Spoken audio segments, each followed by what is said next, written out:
এইদিকে Abdul Muttalib বলে, আমার ছেলে অনেক দিন হয়ে গেল। তার বড় ছেলেকে বলে যে একটু খোঁজ নাও, খবর নাও যে আমার ছেলে মুলকের শাম থেকে তো মক্কার গাড়ি চলে আসলো, ব্যবসায়ীরা তেজারাত করনে ওরা ব্যবসা করে চলে এসেছে, আর আমার আব্দুল্লাহ তো এখন আসলো না। আব্দুল্লাহ তো রোগ অসুস্থ হয়েছে, এটি শুনেছি তাদের মুখে। তো আমার ছেলে কি সেই জায়গায় বেঁচে আছে না কি হলো? হারিস বেটা, তুমি তোমার ছোট ভাইয়ের খবর নাও। তিনি কি করলেন বাবজি? সুবহানাল্লাহ। তিনি মুলকের শাম পৌঁছলেন। মুলকের শাম পৌঁছানোর পর হযরতে আব্দুল্লাহ, তিনি আব্দুল্লাহকে না দেখে আব্দুল্লাহ কবরকে দেখছেন। জোরে বলো সুবহান। কবরকে ঝরঝর করে কান্না করছে। হযরতে আব্দুল মুত্তালিবকে এসে বলছে, আব্বা জান, আব্বা হুজুর, আব্বা বাদশা, যে আপনি আপনার ছোট ছেলে আমার ভাই আব্দুল্লাহ তিনি ইন্তেকাল করেছেন। বড় দুঃখ আফসোসের বিষয়। কিতাবের মধ্যে বলেছে আসমান থরথর করে কান্না করেছিল, জমিন থরথর করে কান্না করেছিল, হযরত জিবরিল ফেরেশতা থরথর করে কান্না করেছিল, হযরত মিকাইল ফেরেশতা কান্না করেছিল। আল্লাহ পাক রব্বুল আলামিন চন্দ্র সূর্য আরশে কুরসি লোহে কালাম বেরাদার সবাই।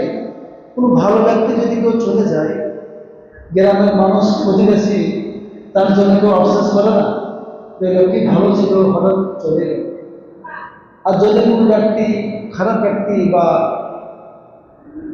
সে ব্যক্তি চলে যায়, তো তার জন্য প্রতিবেশী বা গ্রামবাসী কি বলে যে মানুষটা মারা গেছে, ভালো হয়েছে, তো শান্তিতে থাকছে, এইরকম বাক্য বলে না। তো হাদিস শরীফের মধ্যে বলা হয়েছে যে দুনিয়াতে যদি সেই ব্যক্তির নাম করে,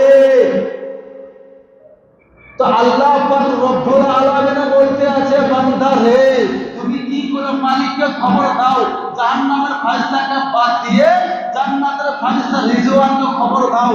আর রিজওয়ানকে খবর দিয়ে বলো, এ রিজওয়ান ফেরেশতা তুমি শোনো, চেচুর গ্রামে তোমার এই যে বান্দা ইন্তিকাল করে গিয়েছে, মারা গিয়েছে, তোমার জন্য মানুষ তোমার প্রশংসা করেছে, তোমার জন্য তোমার সুনাম করেছে। তুমি কি এমন ভালো কাজ করেছো রে বান্দা? আর যদি তুমি জাহান্নামে যেতে, ওই তোমার প্রশংসা করার জন্য মহান আল্লাহ পাক রব্বুল আলামিন চিঠি দিয়েছে, মহান আল্লাহ পাক রব্বুল আলামিন আমাকে হুকুম দিয়েছে, তোমাকে জান্নাতের মধ্যে প্রবেশ করানো হবে। জোরে বলুন সুবহান। এরকম অবস্থা হবে বলছি কোনো মানুষ করবে না, দোষে দিতে হয় ওটা না। আর দুনিয়াতে যদি কেউ অপছন্দনীয় করে, এই দুনিয়াতে যদি কেউ কাউকে খারাপি বলে, তার কবর পর্যন্ত খারাপি হয়ে যাবে সবাই। তো হযরতে আব্দুল্লাহ রাদিয়াল্লাহু তাআলা আনহু তিনি ইন্তেকাল করলেন। ইন্তেকাল করার পর হযরতে আমিনা ঝরঝর করে কান্না করে, আব্দুল মুত্তালিব কান্না করে, তিনারা বড় আফসোস করছেন। পবিত্র কোরআনের মধ্যে বলছেন যে নবী মুস্তাফা জন্য কোরআন হাদিস ইজমা কিয়াস বহু সাহাবীগণ বলেছেন যে নবী মুস্তাফার জন্য জান্নাতের হুর গলেমান, তিনারা পর্যন্ত দুঃখ আফসোস করেছেন। সারা কুল কায়নাত যারা যারা হবে। তো নবী মুস্তাফার বয়স মাত্র 6 মাস। নবী মুস্তাফা বয়স যখন 6 বছর, কত 6 বছর, 6 বছরের বয়সে তিনার আম্মি জান হযরতে আমিনা রাদিয়াল্লাহু তাআলা আনহা ইন্তেকাল করেছিলেন। ইন্না লিল্লাহি ওয়া ইন্না ইলাইহি। তিনি ইন্তেকাল করেছিলেন। তোনার বয়স মাত্র 6 বছর। কিতাবের মধ্যে বলছে যখন ওই নবী মুস্তাফা বয়স 8 বছর, তখন তেনার দাদা লাগতে জেগারা হযরতে আব্দুল মুত্তালিব তিনি 8 বছর বয়সে ইন্তেকাল করলেন। ইন্না লিল্লাহি ওয়া ইন্না ইলাইহি রাজিউন। তার নবী মুস্তাফার দেখাশোনা করার জন্য কেউ থাকলো? ওই নবী মুস্তাফা আবু তালিবের বাড়িতে মানুষ হচ্ছে। 25 বছর বয়স পর্যন্ত তিনি আবু তালিবের বাড়িতে ছিলেন। আবু তালিব ইন্তেকাল করে যায়। আর তেনার আগে বিবি খাদিজাতুল কুবরার সঙ্গে তেনার বিবাহ হয়েছে। সামাইনে গ্রাম বাবাজি জীবনী অনেক ঘটনা, অনেক দূরের আছে দাদা, যে বিশ্ব নবী মুস্তাফা রহমত আলামিন নবীজির জীবনী যদি বলতে লাগা হয় শেষ হবে। তেনার কথা মানে হাদিস, তেনার মুখের জবান মানে জবানে যেটি বেরিয়ে গিয়েছে বাক্য সেটি হাদিস হয়ে গেছে। চলে বলো সুবহানাল্লাহ। হাদিস সামাইনে গ্রাম সেই নবী মুস্তাফা জন্মগ্রহণ করার আগে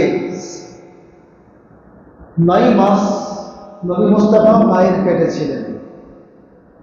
9 মাস। তো সে রজব মাস থেকে নিয়ে রবিউল আউয়াল পর্যন্ত, রজব, শাবান, রমজান, শাওয়াল, জিলকদ, জিলহজ, মুহররম, মুহররম, সাফার, রবিউল আউয়াল, তা প্রত্যেকটি মাসে বিবি আমিনার বাড়িতে একজন করে নবী গিয়েছেন। জোরে বলো সুবহানাল্লাহ। আমাদের মধ্যে হয়েছে কোথায় জন্মগ্রহণ করেছি, হাসপাতালে কোথায় নিজেই জানি না। মা বাবা যদি না বলে আমরা নিজের খবর নিজে বলতে পারবো না।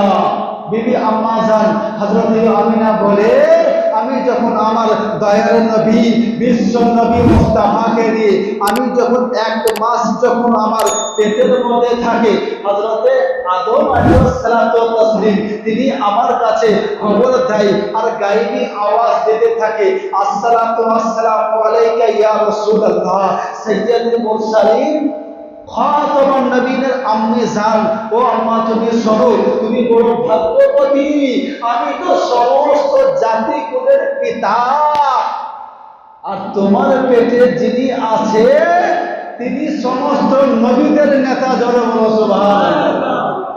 তিনি সমস্ত নবীদের নেতা নয়, নবীদের নবী ওলিদের ওলি, গাউসে, কুতুব, খাজা, রাজা, সারা জগতের নেতা। জোরে বলো সুবহানাল্লাহ। দ্বিতীয় মাস যখন আসে একজন নবী, তিনি কি করলেন, এসেছেন আর তিনাকে এই খবর দিচ্ছেন যে আম্মা জান তুমি বড় ভাগ্যবতী, আর তোমার সেকেমেতে পেটে যিনি আছে তিনি রহমত আলামিন নবী মুস্তাফা। বেরাদর এই করতে 9 মাসে 9টি নবী, ইব্রাহিম, উহুদ, ইসমাইল, মুসা, এইরকম করতে করতে 9 জন নবী তেনারা সাক্ষাৎ করেছেন। কিতাবের মধ্যে বলছে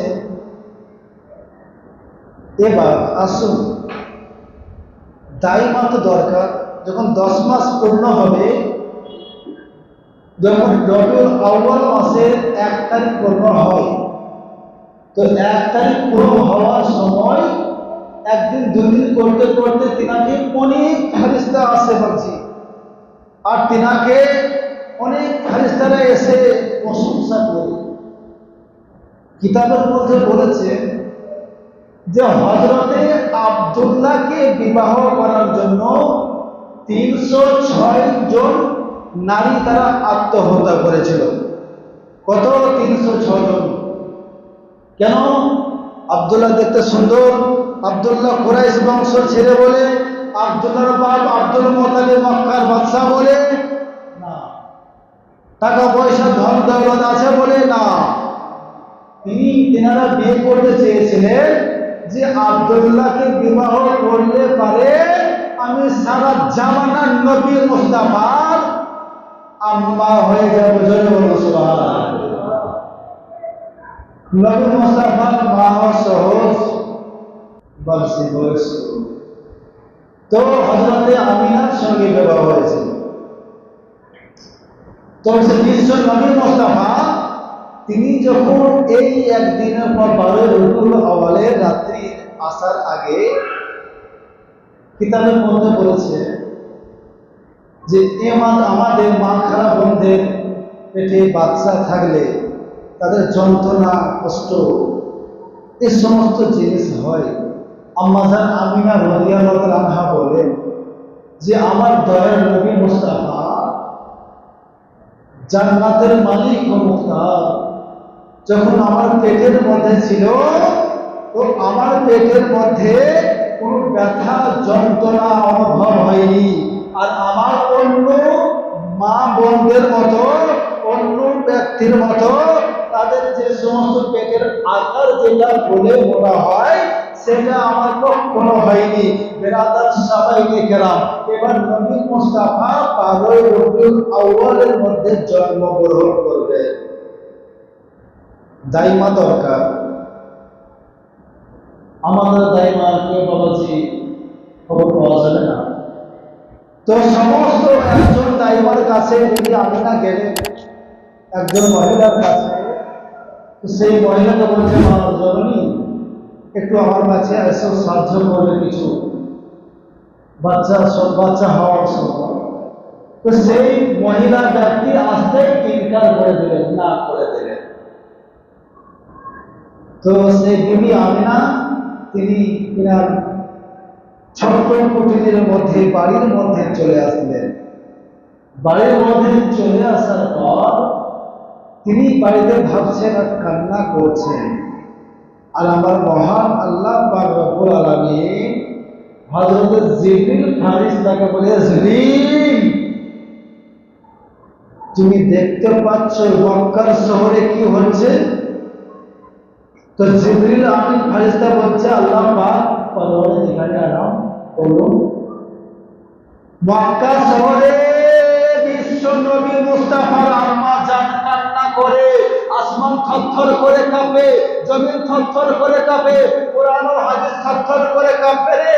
এই জিবরিল তুমি শোনো, তুমি আমার দরবারের মধ্যে চলে আসো, আর এক কাজ করো, যে দাইমাকে বলার জন্য বলা হয়েছিল আর সেই দাইমা না করেছে, সেই দাইমা আসেনি, একটা কাজ করো, আমি জান্নাতি হুর আমি দাইমা পাঠাবো, জোরে বলো সুবহানাল্লাহ।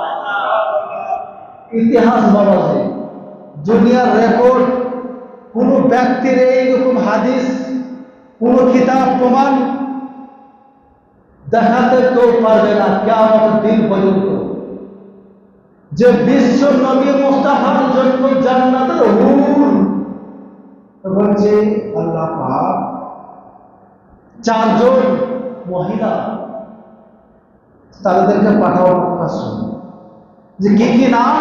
মরিয়ম কে জানেন? ঈসা আলাইহিস সালামের মা। ঈসা আলাইহিস সালামের বাপ কে ছিল জানেন? কে?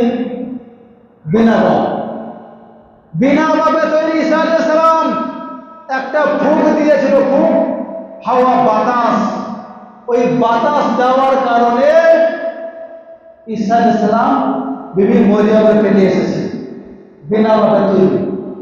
রাখে আল্লাহ মারে কেন, মারে আল্লাহ বাঁচাই কেন, কি অবস্থা! একটা ফুঁকে যদি আল্লাহ পাক মায়ের পেটে কুমারী ঝরঝর করে কান্না করছে, আল্লাহ আমি তো কুমারী, আমার তো বিয়ে শাদী কিছুই হয়নি, আর আমার পেট ফুটে গেল, আমার পেটে বাচ্চা, মক্কা শহরে কি বলবো, কাকে দুঃখ কথা বলবো, আমি তো ঝরঝর করে কান্না করছি, কান্দ কিভাবে হয় ভাবছি।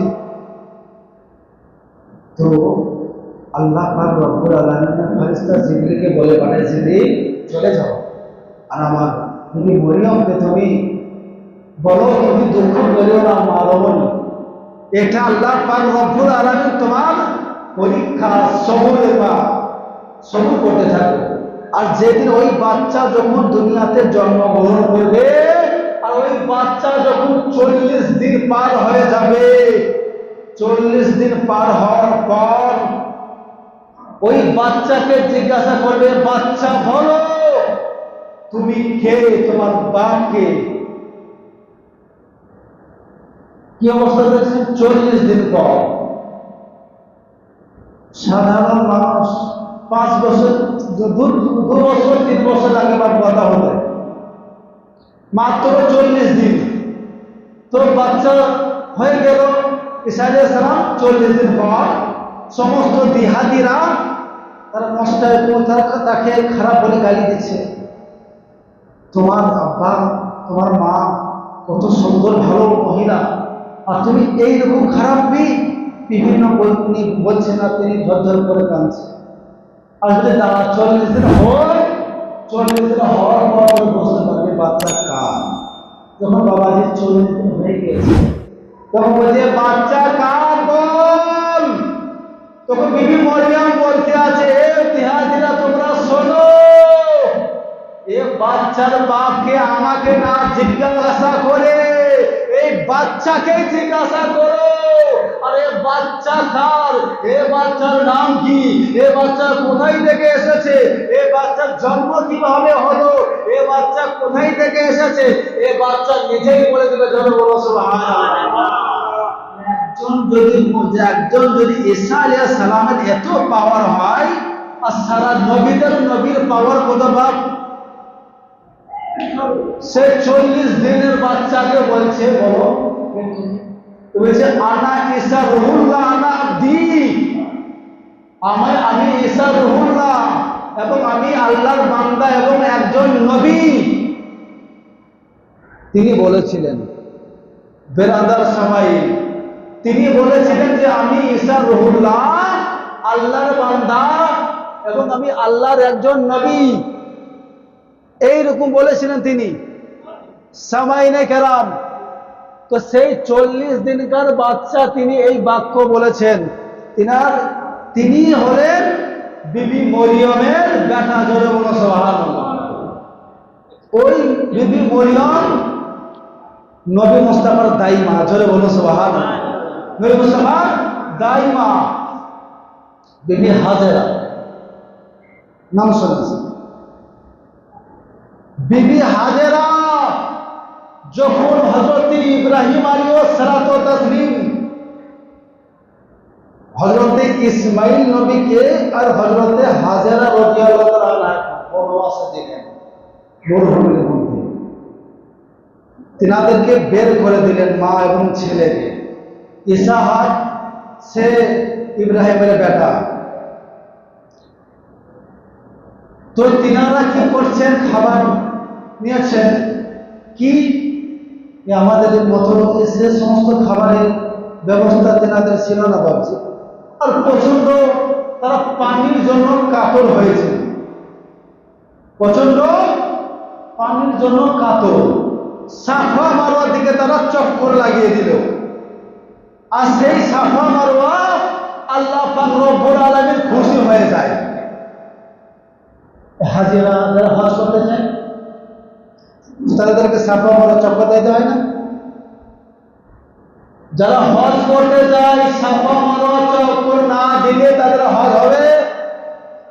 তা আল্লাহ পাক রব্বুল আলামিনের এত পছন্দ হয়ে গেল, ওই সাফা মারোয়াতে পানি নেওয়ার জন্য 7 বার চক্কর দিতে লেগে গেল। কে? বিবি হাজেরা। আর আল্লাহ পাক রব্বুল আলামিনের এটা পছন্দ হয়ে যায়, আর সেটা হাজীদের জন্য সেটা তাদের জরুরি করে দেয়। জন্য বলো সুবহানাল্লাহ। বিবি হাজেরা সাফা মারোয়াতে পানি আনার জন্য সাফা মারোয়াতে চক্কর দিয়েছিলেন, আর ওইটা আল্লাহ পাক রব্বুল আলামিন হাজীদের জন্য করে দেয়। বিবি হাজেরা হযরত হাওয়াকে হযরত আদম আলাইহিস সালামের স্ত্রী, আর যিনি সমস্ত আদি পিতার মা বলা হয়েছে তাকে বিবি হাওয়া। তো তিনি নবী মুস্তাফার দাইমা ছিলেন। জোরে বলো সুবহানাল্লাহ। আজকের জামানায় কোন ইতিহাসে দেখেছে কারো স্বামী নিজের স্ত্রীকে এত কঠোর শাস্তি দিয়েছে? কেউ কেটেছে, কেউ মেরেছে, তাকে এত মারা মেরেছে, হয়তো স্বামী স্ত্রী ঝগড়া ঝামেলা হয়, এ কথা দু কথা বলাবলি করতে করতে মারধর করে। বিবি আসিয়া নাম শুনেছে? বিবি আসিয়া কার নাম? বিবি আসিয়া জান্নাতি, আর তেনার স্বামী এক ফেরাউন, মেসরের বাদশা। ওই রকম স্বামী যেন দুনিয়াতে একজনের কোন মহিলার কপালে না জোটে বাপ। আজ পর্যন্ত কোন ইতিহাস সাক্ষী দেয়নি যে নিজের স্ত্রীকে এত কঠিন শাস্তি দেয়। লজ্জা স্থানের মধ্যে বলা হয়েছে কিতাবে, তেনার হাতের মধ্যে মোটা মোটা গজাল পেরেক দেওয়া হয়েছিল, তেনার শরীরের মধ্যে বড় বড় গজাল মারা হয়েছে, পেরেক মারা হয়েছে।